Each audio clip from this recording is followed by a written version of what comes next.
Hello everybody, my name is Kieran from The Checkpoint, the only gaming channel that's joining Optic, and today I'm bringing you a video about what I think is the best or most underrated weapon within Advanced Warfare. And the weapon I'm talking about is the SN6, which is a submachine gun. Now, the game's been out for just over a week, and a lot of people have kind of been disregarding the submachine guns, which I kind of agree and kind of disagree with.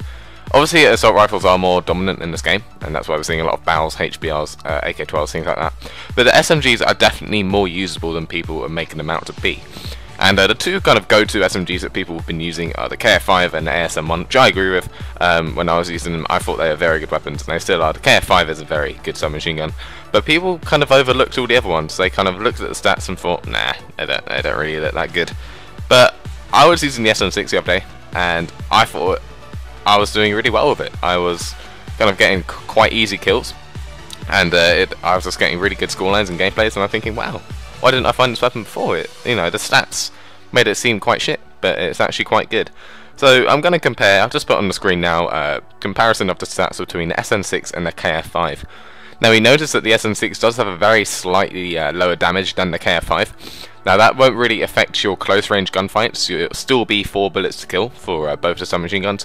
That will only affect your kind of mid to long range gunfights, so the slightly lower damage isn't that bad, it doesn't really matter too much, because obviously we're just using our submachine guns at a short range. If you look at the accuracy and the fire rate of the SN6, that's where it makes up for it. It's got a very, very high fire rate of 13 compared to just 9 on the KF5. And the accuracy is 11, so 4 higher than the KF5, which only has 7 accuracy. And that's what I really noticed by the SN6. The accuracy is very good.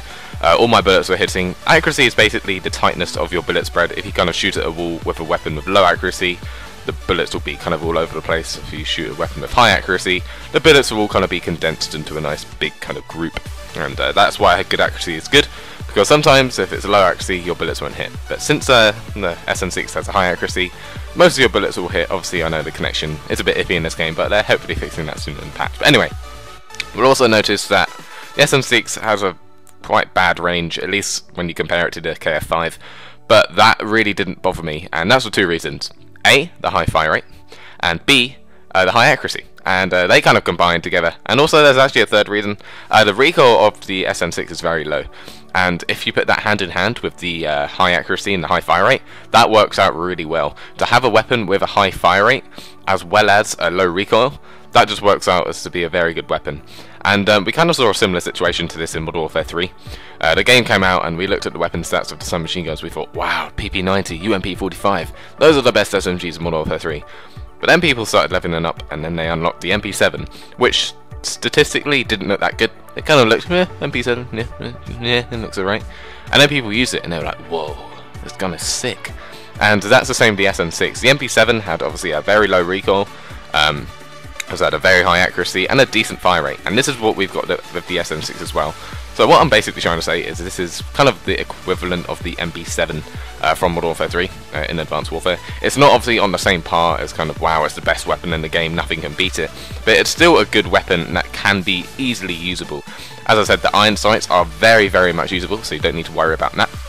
And obviously the low recoil with that high accuracy and the high fire rate just works out really well. And you don't really need to worry about obviously the damage in the range, because obviously the fire rate will make up for that. And also this is a submachine gun, and if you're using your submachine gun at kind of long range gunfights, you'll usually win it anyway, regardless of which submachine gun you're using. So the range I don't worry about too much, and I just let the high fire rate and things like that kind of cancel that out. Now the attachments I like to put on my SN6, I put on any 2 of the 3 kind of ranges. I like to put on the laser sight and the foregrip.